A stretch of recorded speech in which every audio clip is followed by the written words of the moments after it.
মাসিমা আছেন নাকি? জি, কেমন আছেন? আমাকে চিনতে পেরেছেন? কে বলুন তো? পয়সা দিয়ে গেছিলেন। ও, দিয়ে জিনিসপত্র কিনেছিলেন তো?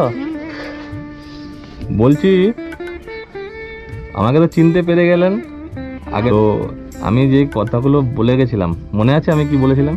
মনে আছে। কি বলুন তো? ওর ভাই গাড়ি দেবো। গাড়ি দেবো বলেছিলাম। গাড়ি দেবো, হ্যাঁ বলে গেছি। প্রায় মাসখানেক পেরিয়েই গেল, ঠিক আছে?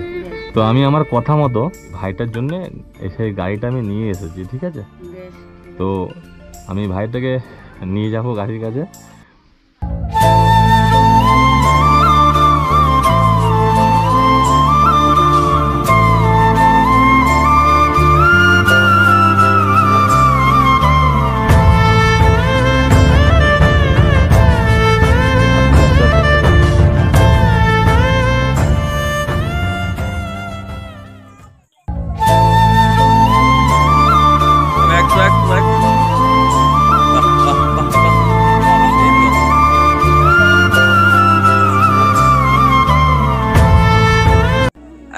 একবার সত্যি করে বল, খুশি হয়েছিস তো?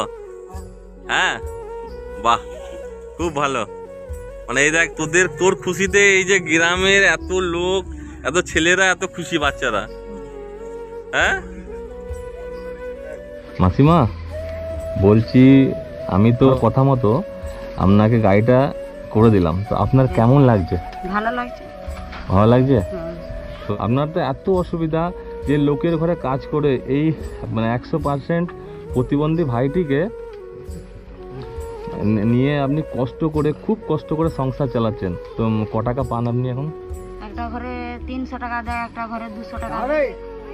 আচ্ছা, তাতেই চলাতে হচ্ছে। কি করব, উপায়টা নাই, কোনোরকম চালাতে। একমাত্র এই আমির ভাই আপনাকে মানে সহযোগিতা করে সবসময়।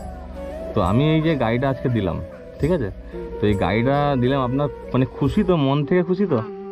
তাহলে এবার আমি ভাইটাকে যে বলেছিলাম বাজারে নিয়ে যেতে পারবেন, তো এই গাড়িটা করে এবার তো নিয়ে যেতে পারবেন আপনি। মানে আমি বলবো না যে আপনাদের এখানে সব গ্রামের অনেক মানুষও চলে এসেছে, এরা মানে জাস্ট আপনার চাইছে যে আপনাদেরকে সাহায্য হোক আরও বেশি করে, তাই তো? আমির ভাই, আপনি তো মানে ওই জিনিসপত্র আরও কিছু এনেছেন, তো একটু ওনাকে দিয়ে দিন তাহলে ওইগুলো। এই যে আমির সাহেব, শীতের জন্য কম্বল,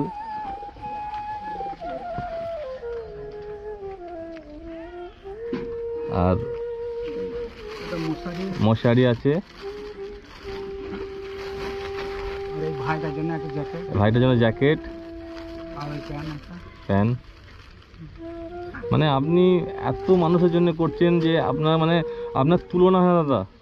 বলছি মাসিমা, আমি তো আগের দিন আপনাকে টাকা দিয়ে জিনিসপত্র কিনেছিলেন, তো আমি আজকেও কিছু দিতে চাই আপনাকে, বুঝলেন তো? যদি কিছু কিনে নেবেন, বাজারটা আনতে পারিনি বাজারে, মানে খুব তাড়াহুড়োর মধ্যে এসেছি, যেহেতু সাইকেলটা চলে এসেছিলো বলে আমাকে আসতে হয়ে বাধ্য হয়ে। এখন আমার পায়ের মানে একটু ক্র্যাক হয়ে গেছে, প্রবলেমও আছে।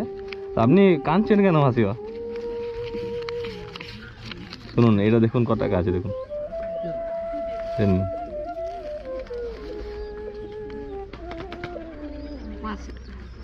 আপনি তো মানে কাঁদছেন, আপনার চোখে জল দেখে আমার চোখে জল চলে আসছে।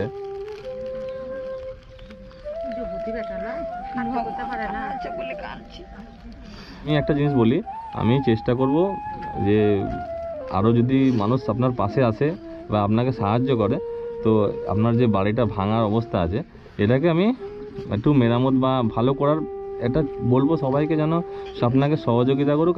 আপনার অ্যাকাউন্ট নম্বর আছে তো? আমার অ্যাকাউন্ট নম্বর আমার ডেসক্রিপশনে দিয়ে দেবো, যে যদি কেউ সাহায্য করতে চায় তাহলে আপনাকে সরাসরি সাহায্য করতে পারেন, ঠিক আছে? মানে আপনি কাঁদছেন কেন এরকম? আপনি কাঁদেন না মাসিমা, আমার দিকে তাকান। কাঁদছেন কেন এভাবে? কাঁদলে কি সব ঠিক হয়ে যাবে? আমরা তো এসেছি, আপনি এত আশা করেছিলেন, আপনার আশাটা কিছুটা হলেও পূর্ণ হলো।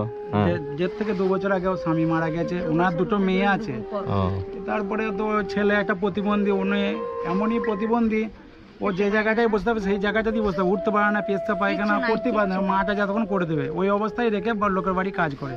তারপরে তখন ওনার মেয়ে তো বিয়ে হয়ে গেছে, যদি জামাই আসে থাকার মতো জায়গায় তো অবস্থায় ঘরে। মাসিমা, আমি তাহলে আসছি।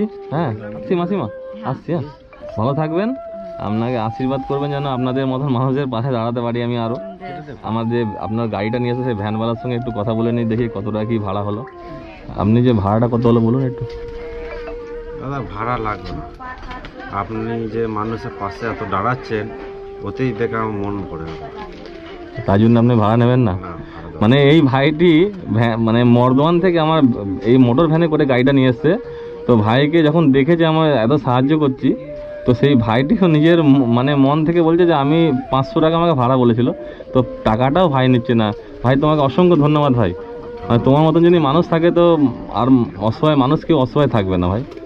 ঠিক আছে, ভালো থেকো, তুমি সাবধানে যেও, ঠিক আছে।